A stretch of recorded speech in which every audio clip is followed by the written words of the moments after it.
अस्सलाम वालेकुम बेटा।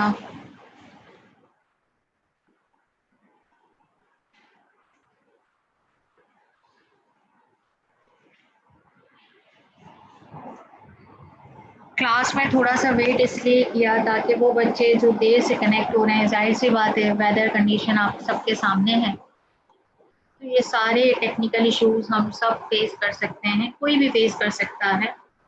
अल्लाह ताला इस बारिश को हम सबके लिए रहमत ही रखे। बेटा अपने अतराफ में उन लोगों का ज़रूर ख्याल रखिएगा जो बच्चे परेशान हों या फिर आपके अतराफ में ऐसे लोग हों जो इस परेशानी का शिकार हो गए हैं, उन्हें ज़रूर ख्याल रखें उनका। थोड़ा सा और देख लेते हैं ताकि और बच्चे भी कनेक्ट हो जाएं।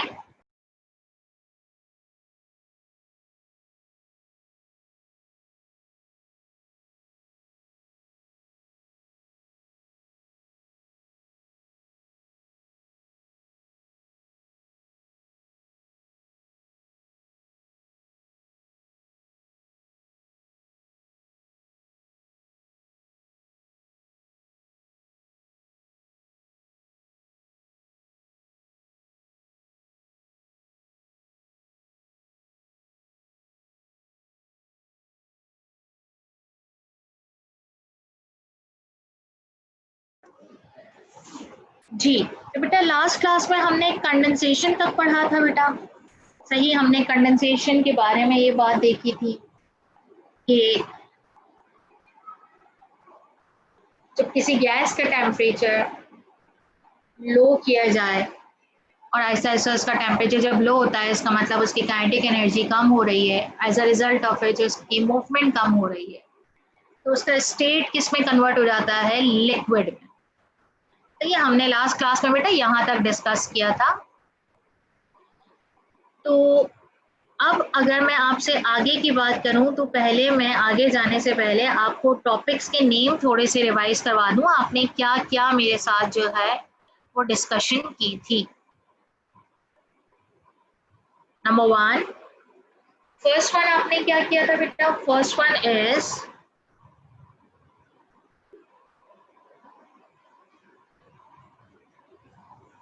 मेल्टिंग। देन आपने क्या सीखा था मेरे साथ? फ्रीजिंग, फिर बॉइलिंग, फिर उसी के साथ साथ आपने एवोपरेशन के बारे में कुछ बातें की थी और उसी में हीटिंग कर्व, कूलिंग कर्व, सही है, बॉइलिंग कर्व, ये सारी डिस्कशन हमने की थी। फिर इसके बाद हम किस पर आ गए थे बेटे? फिर इसके बाद हमने बात की थी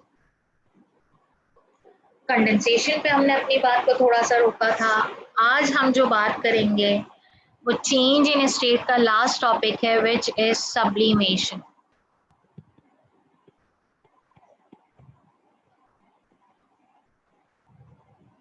सब्लिमेशन, सब्लिमेशन एक ऐसा प्रोसेस है बेटा, पहले मैं इसे आपको समझा दूं थोड़ा और फिर उसके बाद हम इसके बारे में लिखते हैं। सब्लिमेशन एक ऐसा प्रोसेस होगा जिसमें सॉलिड, कुछ सॉलिड्स ऐसे होते हैं जो रूम टेम्परेचर पर ही गैस में कन्वर्ट हो जाता है। बड़ा इंटरेस्टिंग फिनोमेना है, सारे सॉलिड्स में ये प्रॉपर्टी नहीं होती है। तो ऐसे सॉलिड्स जिसमें ये प्रॉपर्टी होती है उसे हम कहते हैं सबलाइम्स। तो क्या होता है इस चेंज इन स्टेट, क्या है यहाँ पर? सॉलिड डायरेक्टली कन्वर्ट हो जाता है किसमें? लिक्विड। अगर मैं आपसे यही कहूं, नहीं, सॉलिड लिक्विड में नहीं जाता। अक्सर बच्चों के जहन में यही कॉन्सेप्ट बैठता है कि शायद ये मेल्टिंग की तरह होगा, नहीं, सॉलिड डायरेक्टली किसमें कन्वर्ट हो जाता है? गैस में। ये है इसका इंटरेस्टिंग फिनोमेना। और कैसे कन्वर्ट हो जाता है? लिक्विड पाए होता ही नहीं है, यानी वो इंटरमीडिएट स्टेट ऑफ लिक्विड में कन्वर्ट ही नहीं होता। सॉलिड अगर आपके पास, ये सॉलिड्स अगर आपके पास रखे हों तो ये डायरेक्टली क्या हो जाते हैं? एवोपरेट। हमने ये फिनोमेना लिक्विड में देखा था कि लिक्विड एवोपरेट हो जाते हैं, वॉलेटाइल लिक्विड्स एवोपरेट हो जाते हैं। लेकिन अब हम ये फिनोमेना बेटा किसमें देख रहे हैं, ये फिनोमेना अब हम ऑब्जर्व कर रहे हैं सॉलिड्स में। तो दो solids which evaporate at room temperature are called sublimes. लेकिन अगर मैं अब आपसे कहूं कि इसकी डेफिनेशन क्या होगी, तो जरा हम इसकी डेफिनेशन लिखते हैं भाई, की डेफिनेशन क्या बनती है।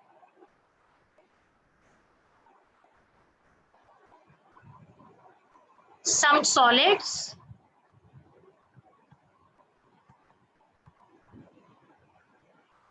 change directly,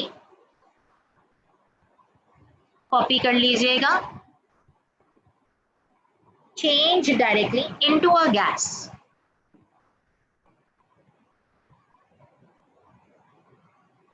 without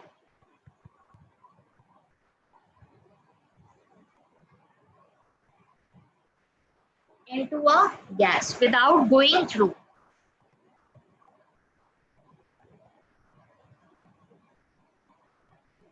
the liquid state.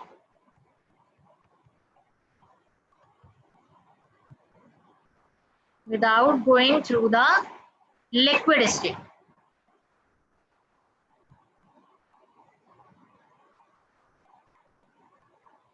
These solids are known as sublimes, and process is called as sublimation.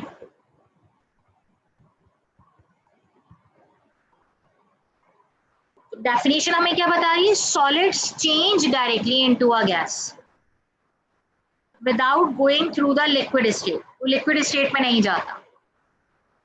ऐसे सॉलिड्स को हम क्या कहते हैं, sublimes, and the process is named as sublimation. तो बेटा सॉलिड का अगर मैं स्ट्रक्चर थोड़ा सा जहन में लाऊं और वो अरेंजमेंट ऑफ पार्टिकल्स अगर हम थोड़ा सा रिवाइज करें, तो उसकी डायग्राम हम कैसे बनाते थे, compact structure without any distance particles arrange करते थे। कैसे, आपको याद दिला देती। ये रहा सॉलिड,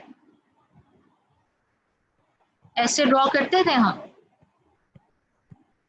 कहते थे ये सॉलिड है।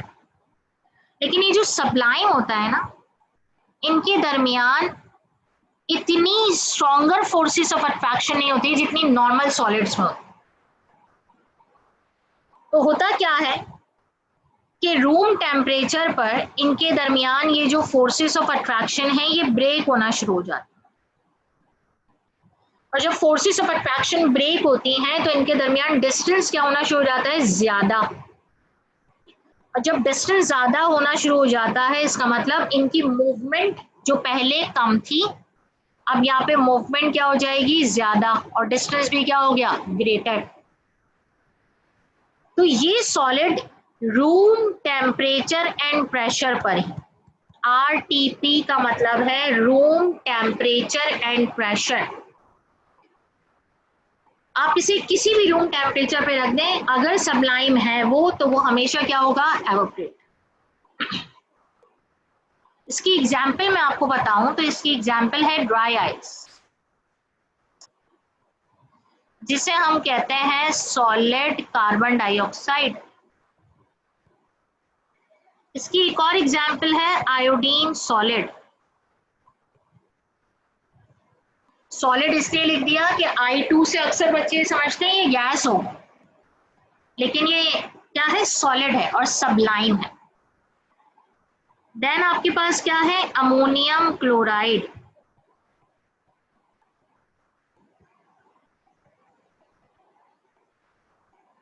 सही। बाकी अगर मैं आपसे कहूँ ना कि ये तीनों में से अगर ड्राई आइस की मैं सबसे पहले एग्जांपल लूँ, तो ड्राई आइस कहाँ यूज होता है भाई, इंडस्ट्रियल रेफ्रिजरेशन, जहां पर आपको इंडस्ट्रीज में टेम्परेचर मेंटेन करना है, लो रखना है, तो ड्राई आइस रखिएगा।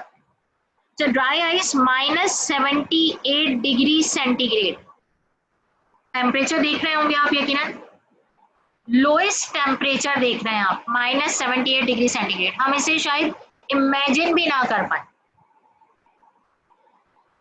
जैसे जैसे इसका टेम्परेचर -78 से ज़्यादा होता है, फॉर एग्जाम्पल -15 डिग्री सेंटीग्रेड, फिर -5 डिग्री सेंटीग्रेड, फिर इसके बाद 5 डिग्री सेंटीग्रेड, वैसे वैसे इसका स्टेट चेंज होता चला जाता है। तो फिर ये सॉलिड नहीं रहता है, ये यहाँ पे क्या होना शुरू हो जाता है, gas.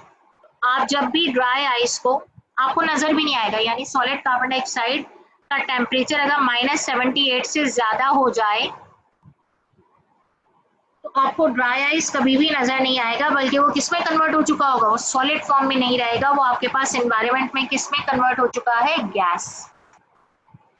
Similarly for the iodine and ammonium chloride, बेटा अगर ये किसी कंटेनर में मौजूद है और इसका कंटेनर लिड ओपन रह जाए तो याद रखें ये रूम टेम्परेचर पर ही इसकी क्वांटिटी कम होना शुरू हो जाती है। क्यों होना शुरू हो जाती है, क्योंकि इसके पार्टिकल्स सरफेस से क्या हो जाते हैं बेटा, एवोपरेट। तो जस्ट रिमेंबर कि अगर एवोप्रेशन किसी सॉलिड से हो रही है तो दैट इज सब्लिमेशन, अगर एवोप्रेशन किसी लिक्विड से हो रही है तो इट्स जस्ट एवोप्रेशन। और ऐसा क्यों हो रहा है, क्योंकि सब्लाइम्स के अंदर वीक फोर्सेस ऑफ अट्रैक्शन होती है,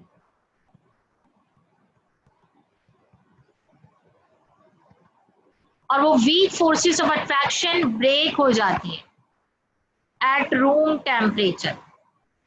रूम टेम्परेचर उसके दरमियान की फोर्सेस को मजीद क्या कर देता है, ब्रेक। और आपको पता है जब फोर्सेस हैं तो इसका मतलब कॉम्पैक्ट रहेगा, यानी साथ रहेंगे ये, और जब फोर्सेस ब्रेक हो जाएंगी तो अलग अलग हो जाएंगे। और जब डिस्टेंस ज्यादा हो जाता है तो which state of matter is responsible, which is gaseous state. तो it is about the sublimation process. अब अगर मैं आपसे बात कहूं तो वो ये बेटा आपका चेंज इन स्टेट्स कंप्लीट हो चुका है, सही। और हमने इसके प्रोसेसेस को स्टडी भी किया, हमने इसके प्रोसेसेस को डिटेल में, जितने भी इसके प्रोसेस हैं हमने इसे डिटेल में पढ़ा। नेक्स्ट टॉपिक है मेरा, इसी से रिलेटेड है, लेकिन इस टॉपिक की खास बात यह है कि मैं आपको सिर्फ इसका इंट्रोडक्शन यहाँ समझाऊंगी और इसकी कैलकुलेशन हम एक आने वाले चैप्टर में जब करवाऊंगी तो तब आपको याद दिला दूंगी बेटा ये डिफ्यूजन की कैलकुलेशन। सही है, मैं कैलकुलेशन अभी नहीं बताऊंगी आपको। डिफ्यूजन क्या होता है, अगर मैं आपसे कहूँ इसे सिंपल वर्ड्स में बताऊं तो that is spreading of molecules.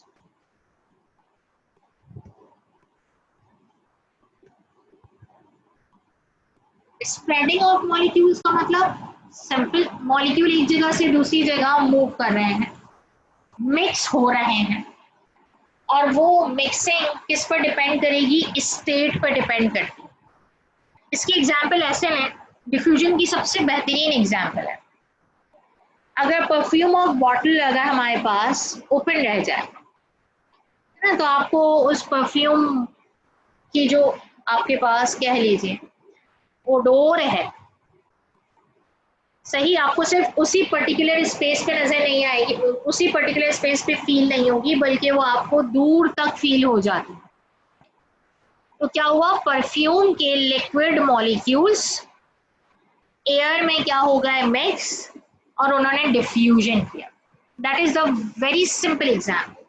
Cooking, cooking kitchen में हो रही होती है, सही है, कोई भी आइटम अगर हम कुक कर रहे हों, लेकिन उसकी जो पर्टिकुलर ओडोर होती है वो हमें डिफरेंट रूम्स में भी आना शुरू हो जाती है। That is also an example of diffusion.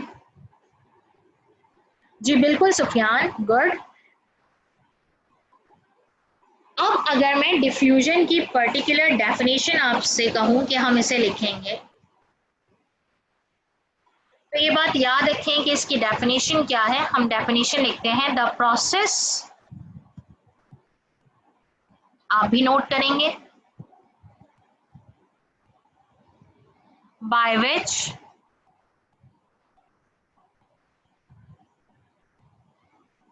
particles आप पार्टिकल्स को मॉलिक्यूल्स भी कह सकते हैं, move freely to fill up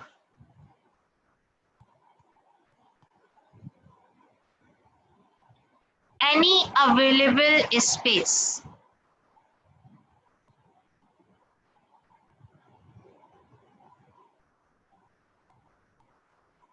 is called diffusion.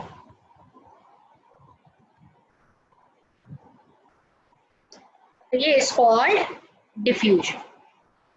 अब मैं आपसे कहूं diffusion in solids, जरा ऑब्जर्व करते हैं क्या सॉलिड्स में डिफ्यूजन होता है? सॉलिड्स में डिफ्यूजन कैसे होगा भाई? पहले तो एग्जांपल दे दूं मैं। मेरे पास कोई वुडन आर्टिकल है, एक चेयर है, टेबल है, मैंने इसके ऊपर सॉल्ट पार्टिकल्स को स्प्रिंकल जो है वो करना स्टार्ट किया, मैंने इसके ऊपर से थोड़ा थोड़ा सा स्प्रिंकल किया। व्हाट डू यू थिंक, क्या सॉल्ट पार्टिकल उस वुडन आर्टिकल के साथ मिक्स हो गए और ऐसे मिक्स हो गए कि वुडन आर्टिकल और सॉल्ट दोनों को मैं आइडेंटिफाई ना कर सकूं? Is this possible? No. Simple ना, बहुत सिंपल है। मैं आपसे कहूं बेटा कि इसी तरह की डिफरेंट एग्जांपल्स देखें। Dust particles on floor, dust particles भी क्या है? सॉलिड, और फ्लोर जिससे बना हुआ है कंक्रीट मटेरियल से, वो भी आपके पास क्या है? सॉलिड। सॉलिड सॉलिड में इतनी आसानी से डिफ्यूज नहीं होता। क्यों नहीं होता?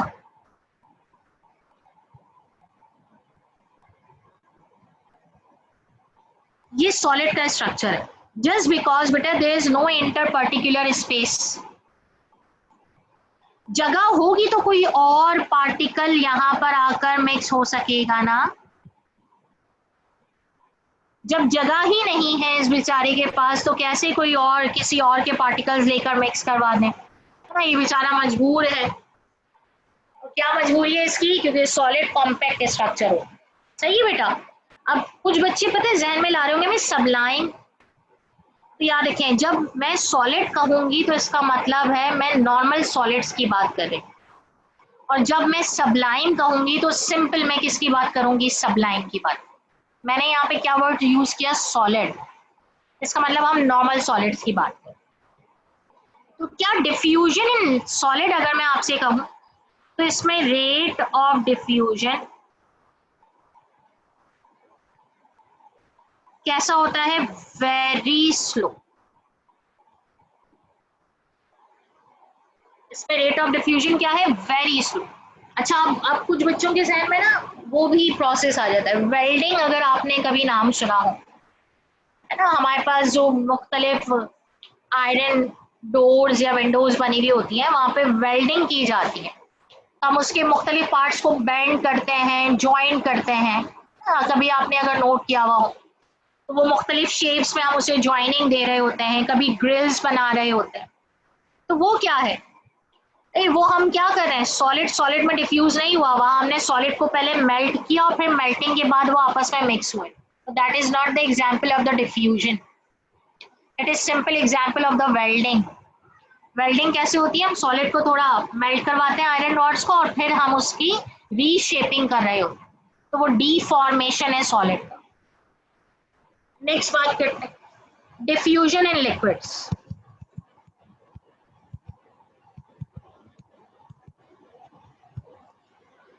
डिफ्यूजन इन लिक्विड्स में एग्जाम्पल दूंगी मैंने ग्लास ऑफ वाटर में फ्यू ड्रॉप्स ऐड किए इंक, ब्लू इंक मैंने ऐड कर। आपको थोड़ी देर के बाद क्या लगेगा? ब्लू इंक अब पूरी तरह से कलर ऑफ वाटर को चेंज कर रहा है। वाटर का कलर क्या है? Colourless, white. थोड़ी देर के बाद वो वाटर मुझे कहीं नजर नहीं आएगा, मुझे ऐसा लगेगा पूरे ग्लास में अब सिर्फ इंक पार्टिकल्स हैं। तो क्या ऐसी कंडीशन को जिसमें आप एक दूसरे पार्टिकल को, यानी आप सारे पार्टिकल्स को आइडेंटिफाई ना कर पाए, it this condition is known as homogeneous mixing. Homogeneous का मतलब क्या होता है? ऐसे मिक्स हो जाए कि आप दोनों के पार्टिकल्स को आइडेंटिफाई ना कर सकें। यानी मैं आपसे कहूँ बेटा, जब आपने एक ड्रॉप डाला पानी के अंदर, और हो सकता है आपने ये वैसे भी स्टूडेंट लाइफ में ये ना किया हो, मैं नहीं मानती, सारे बच्चे शरारती तौर पर ये अक्सर कर लेते हैं। फ्रेंड की बॉटल में ड्रॉप ऑफ इंक डाल दिया, मार्कर को डिगो दिया ना, वो अक्सर ये शरारतें सुनने में आती हैं। तो क्या होता है, पानी का कलर चेंज हो जाता है। तो अब आप वहां पे इंक के मॉलिक्यूल्स और वाटर मॉलिक्यूल्स दोनों को आइडेंटिफाई नहीं कर पाए। That is homogeneous, same texture, same appearance, homogeneous, आप आइडेंटिफाई नहीं कर पाए। तो ये डिफ्यूजन इन लिक्विड पॉसिबल है। क्यों पॉसिबल है, जरा देखते हैं। आपके पास कंटेनर में वाटर था और वाटर के मॉलिक्यूल्स के दरमियान यकीनन क्या मौजूद है, गैप। सही है ना, वाटर के मॉलिक्यूल्स में क्या मौजूद है बेटा, गैप। आप जानते हैं लिक्विड के मॉलिक्यूल्स में गैप होता है। मैंने वहां पर इंक ऐड की,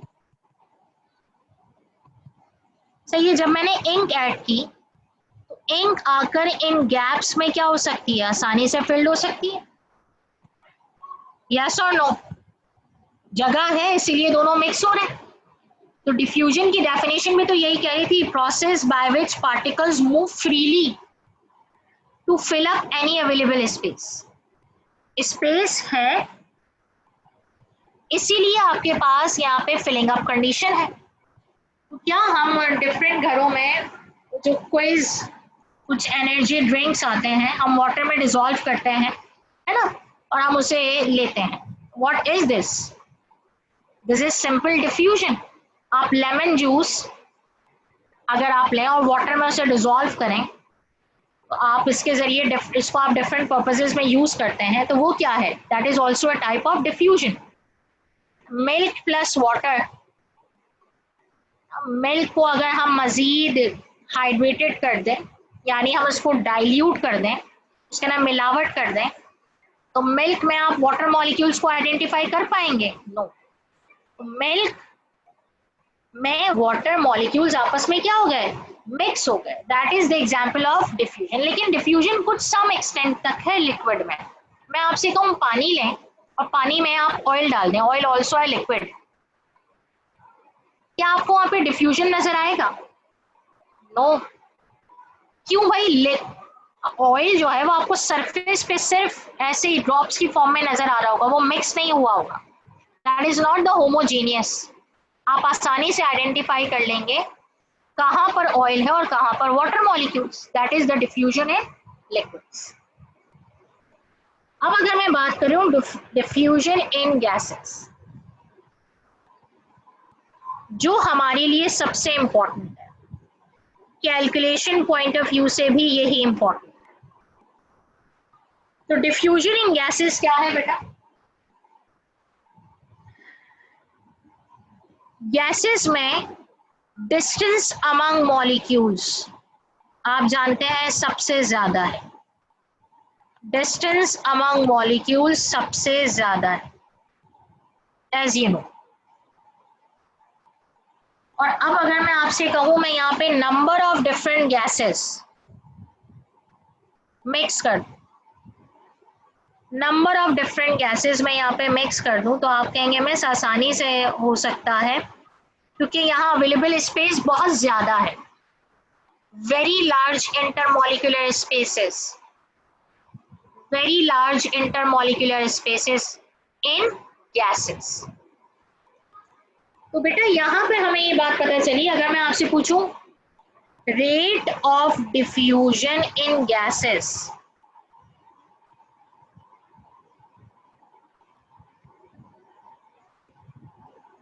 तो मैं कहूंगी हाईएस्ट रेट ऑफ डिफ्यूजन किसका होता है बेटा, गैसेस का। सबसे ज्यादा रेट ऑफ डिफ्यूजन किसका होता है बेटा, गैसेस का। और why, just because of the main property of gases, which one, simple one, large intermolecular spaces के लिए बात की जाए, सही बेटा। अच्छा, अब अगर मैं आपसे पूछूं बेटा गैसेस क्या क्या है, तो आपके जहन में नाम आ रहा होगा ऑक्सीजन, नाइट्रोजन, हाइड्रोजन, सही, आपके जहन में ये नाम आ रहे होंगे, हीलियम। तो ये सब गैसेस है। इसमें से मैं आपसे कहूँ बेटा एयर, इसकी एग्जाम्पल दूँ अगर डिफ्यूजन ऑफ गैसेस की, तो इसकी बेस्ट एग्जाम्पल क्या है? Air. Air is the best example of the diffusion in gases. आप एयर फील करते हैं लेकिन आप एयर में हर गैस मॉलिक्यूल को आइडेंटिफाई नहीं कर पाते। इट इज अ होमोजीनियस, इतना प्रॉपर मिक्सिंग हुई भी है कि आप आसानी से आइडेंटिफाई नहीं कर पाते। अब एक कंटेनर में एग्जाम्पल लीजिएगा, हाइड्रोजन है, जो समझा रही हूँ, अब इसे केयरफुली देखिएगा, और इसी को हम एक्सटेंडेड फॉर्म में कैलकुलेशन में लेके जाते हैं जब मैं आगे वाले चैप्टर्स में आपको बताऊंगी। और यहाँ हीलियम है, तो ये हाइड्रोजन है और क्या है आपके पास? हीलियम। हाइड्रोजन का मास मैंने आपको बताया 2 है और हीलियम का मास आपके पास क्या है? 4 है। मास ऑफ हाइड्रोजन 2 और हीलियम का मास कितना है? 4। ठीक है, मास ऑफ हीलियम इज 4। अब मैं आपसे पूछूं इसमें से कौन तेजी से डिफ्यूज आउट होगा? तो जिसका मास कम होगा उसका रेट ऑफ डिफ्यूजन क्या होगा बेटा? ज्यादा। और जिसका मास ज्यादा होगा उसका डिफ्यूजन क्या होगा? कम। लेकिन अब मेरा पॉइंट सुनिएगा, बड़ा इंपॉर्टेंट पॉइंट है। How we measure the gases, how we weighing the gases, हम गैसेस को कैसे वे करेंगे? गैस का तो अपना कोई वेट ही नहीं होता। तो क्या हम गैसेस को वेट नहीं करते, हम उसका मास नहीं लेते, हम उसको किलोग्राम्स ग्राम्स में नहीं लेते, हम हमेशा लेते हैं उन गैसेस का मॉलिक्यूलर और एटॉमिक मास। मॉलिक्यूलर मास और एटॉमिक मास। लेकिन ये क्या चीजें हैं हमने अभी क्लास में नहीं पढ़ी। देन हमें कैसे पता चलेगा किस गैस का रेट ऑफ डिफ्यूजन ज्यादा है और किस गैस का रेट ऑफ डिफ्यूजन कम है? हमें पता चलता है मॉलिक्यूलर मासेस से with the help of calculation. तो जब मैं ये आपको कैलकुलेट करना सिखाऊंगी तब मैं आपको रेट ऑफ डिफ्यूजन के न्यूमेरिकल सॉल्व करवाऊंगी। फिलहाल मैं रेट ऑफ डिफ्यूजन में सिर्फ इतना आपको बताऊंगी बेटा, क्या? Lesser the mass rate of diffusion will be higher, lesser the mass rate of diffusion will be higher. तो अब मेरा क्वेश्चन गौर से सुनिएगा, ये कंटेनर था जिसमें हाइड्रोजन भी है और हीलियम भी है। बताइए अगर इस कंटेनर का लिड ओपन कर दूं तो कौन सी गैस इस कंटेनर से पहले डिफ्यूज आउट हो जाएगी, यानी स्प्रेड हो जाएगी? कौन सी गैस हो जाएगी? Hamza Asif.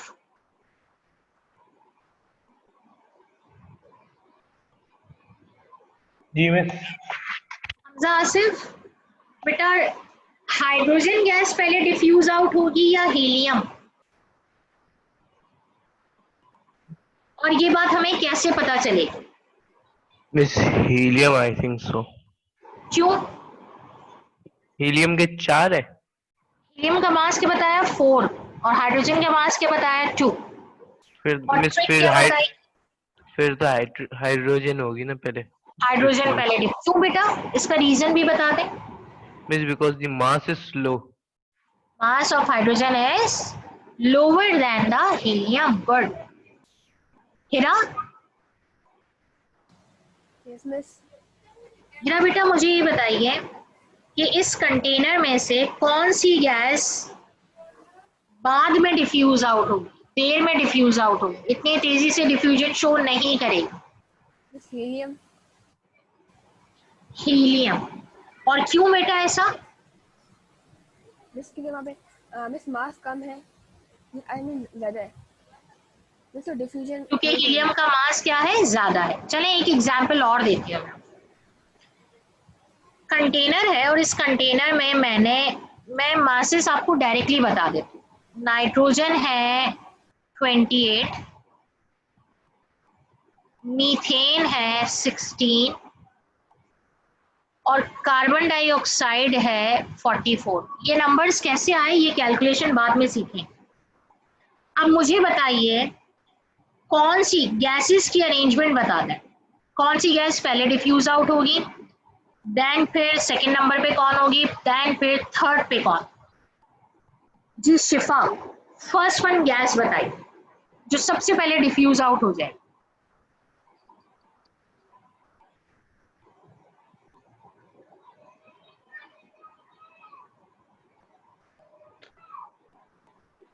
Miss, can you please repeat? जी शिफा, शिफा बेटे which one gas has the highest rate of diffusion.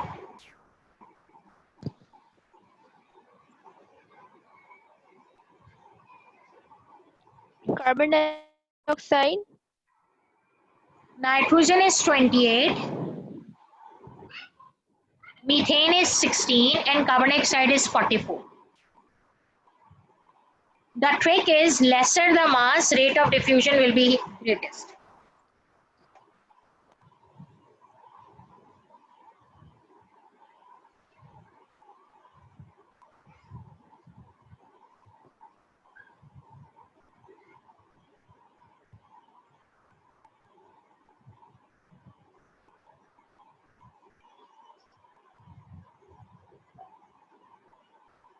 जी अम्मार बेटा आप आंसर दीजिए।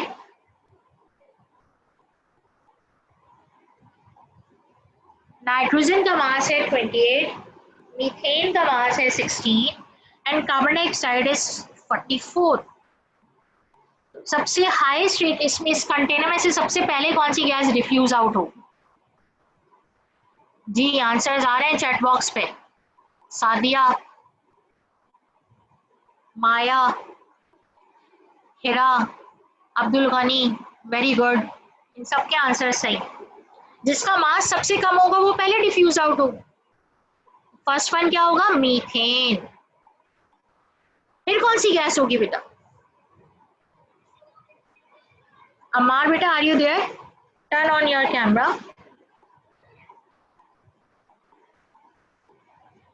गुड, नाइट्रोजन, क्योंकि उसका मास क्या है 28। एंड लास्ट वन क्या होगी, कार्बन डाइऑक्साइड। तो इसका मतलब अगर आपको मासेस ऑफ गैस पता चल जाए तो आप आसानी से बता देंगे किसका रेट ऑफ डिफ्यूजन ज्यादा है और किसका रेट ऑफ डिफ्यूजन कम है। Is this clear. तो आपने बताया कि रेट ऑफ डिफ्यूजन मीथेन का सबसे ज्यादा है और कार्बन डाइऑक्साइड का सबसे कम है। जी जो है ना आपका क्वेश्चन ये है कि अगर डेंसिटी डिफरेंट हो जाए तो डिफ्यूजन में क्या यहाँ डिफ्यूजन पॉसिबल है।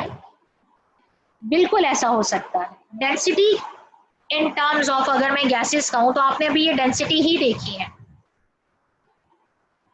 In terms of their molecular masses. तो देखिए आपके पास मासेस डिफरेंट है, दैट मीन उनका रेट ऑफ डिफ्यूजन क्या है, डिफरेंट।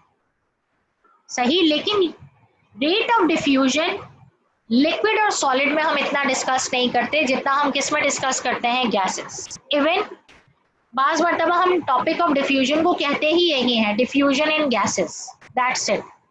लेकिन मैंने आपको ये जरूर समझा दिया कि 3 स्टेट्स ऑफ मैटर में डिफ्यूजन इन गैसेस क्यों ज्यादा है। सॉलिड का भी कंपेयर करवाया और लिक्विड का भी कंपेयर करवाया और देन हम आखिर में आए गैस पे, ताकि बच्चों को पता हो ना।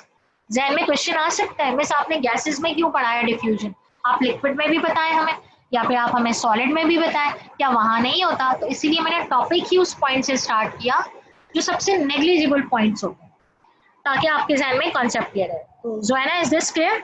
डेंसिटी डिफरेंट होगी तो यकीनन डिफ्यूजन पर भी फर्क पड़ेगा। तो बेटा यहाँ तक हम आज की क्लास रखते हैं, नेक्स्ट क्लास में हम इसे कंटिन्यू करेंगे। सही, इसे रिवाइज जरूर कीजिएगा बेटा और अपना बहुत ख्याल रखिएगा।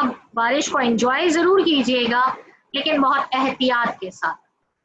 सही, और तमाम उन लोगों को भी दुआ में याद रखिएगा जो इस रहमत की वाइस क्या हो गए हैं, कुछ मुश्किल का शिकार हो गए हैं और अल्लाह ताला जो है वो उनकी उन मुश्किलात को आसान करे।